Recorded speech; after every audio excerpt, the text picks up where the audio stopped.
ഇന്ന് ദിവസം 114. ഇന്ന് വായിക്കുന്ന വചനഭാഗങ്ങൾ 1 സാമുവൽ അധ്യായം 23, സങ്കീർത്തനങ്ങൾ 54. 1 സാമുവൽ അധ്യായം 23. ദാവീദ് കെയിലായിൽ.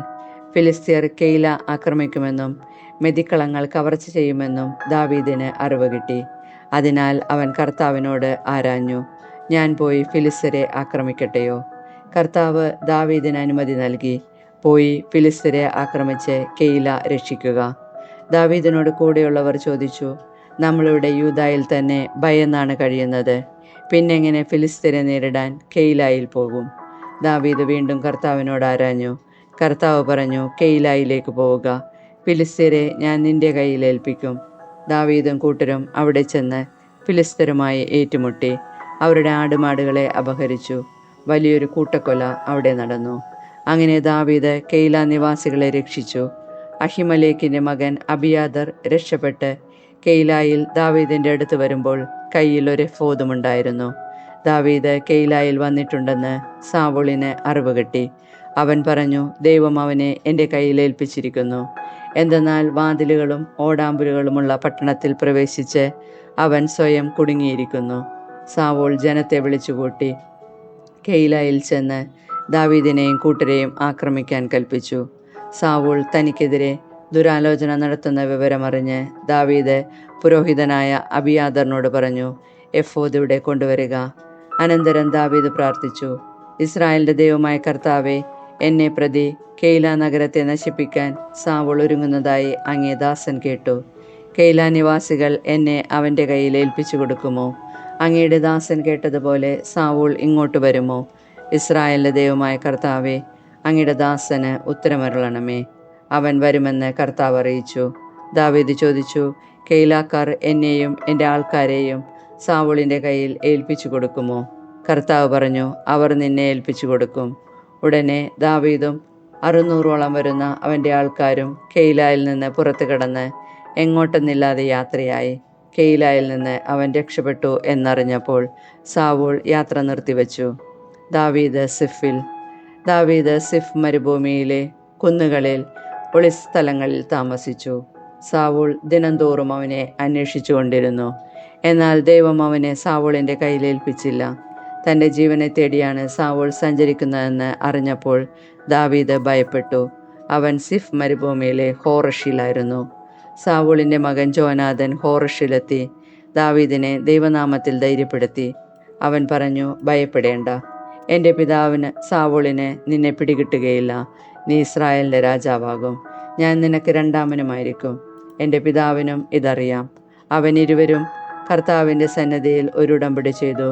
ദാവീദ് ഹോറഷിൽ താമസിച്ചു. ജോനാഥൻ വീട്ടിലേക്ക് തിരിച്ചുപോയി. സിഫുകാർ ഗിബയായിൽ സാവൂളിൻ്റെ അടുക്കൽ ചെന്ന് പറഞ്ഞു, ഞങ്ങളുടെ സമീപം ജഷിമോന് തെക്ക് ഹോറഷിലുള്ള ഹാക്കില കുന്നിലെ സങ്കേതങ്ങളിൽ ദാവീദ് ഒളിച്ചിരിക്കുന്നു. ആകയാൽ രാജാവേ, അങ്ങേക്കിഷ്ടമുള്ളപ്പോൾ വരിക. അവനെ രാജാവിൻ്റെ കയ്യിൽ ഏൽപ്പിച്ചു തരുന്ന കാര്യം ഞങ്ങൾ ഏറ്റിരിക്കുന്നു. സാവൂൾ പറഞ്ഞു, കർത്താവ് നിങ്ങളെ അനുഗ്രഹിക്കട്ടെ. നിങ്ങൾക്ക് എന്നോട് ദയ തോന്നിയല്ലോ. നിങ്ങൾ പോയി സൂക്ഷ്മമായി അന്വേഷിക്കുവേൻ. അവൻ്റെ ഒളിസങ്കേതം എവിടെയെന്നും ആരെല്ലാം അവനെ കണ്ടിട്ടുണ്ടെന്നും മനസ്സിലാക്കുവേൻ. അവൻ വലിയ തന്ത്രശാലിയാണെന്ന് ഞാൻ കേട്ടിരിക്കുന്നത്. ആകയാൽ അവൻ്റെ ഒളിസ്ഥലങ്ങളെല്ലാം കണ്ടുപിടിച്ചതിന് ശേഷം തിരികെ വന്ന് സൂക്ഷ്മവിവരം എന്നെ അറിയിക്കുവിൻ.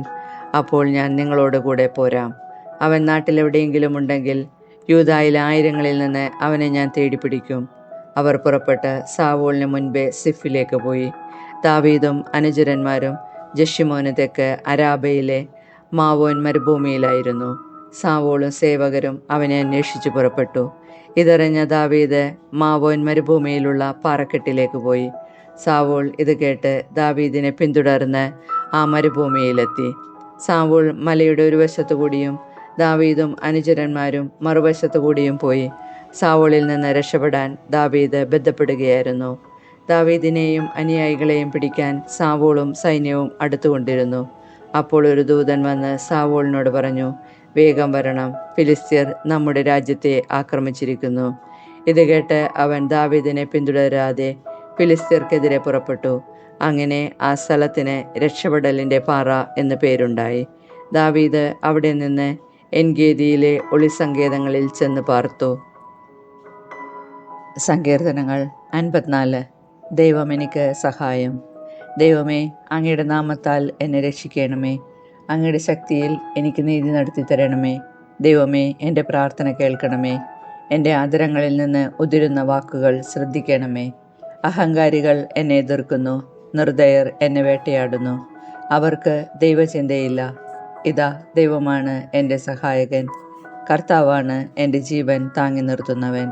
അവിടുന്ന് എൻ്റെ ശത്രുക്കളോട് തിന്മ കൊണ്ട് പകരം വീട്ടും. അങ്ങയുടെ വിശ്വസ്തതയാൽ അവരെ സംഹരിച്ചു കളയണമേ. ഞാൻ അങ്ങേക്ക് ഹൃദയപൂർവ്വം ബലിയർപ്പിക്കും. കർത്താവേ, അങ്ങയുടെ ശ്രേഷ്ഠമായ നാമത്തിന് ഞാൻ നന്ദി പറയും.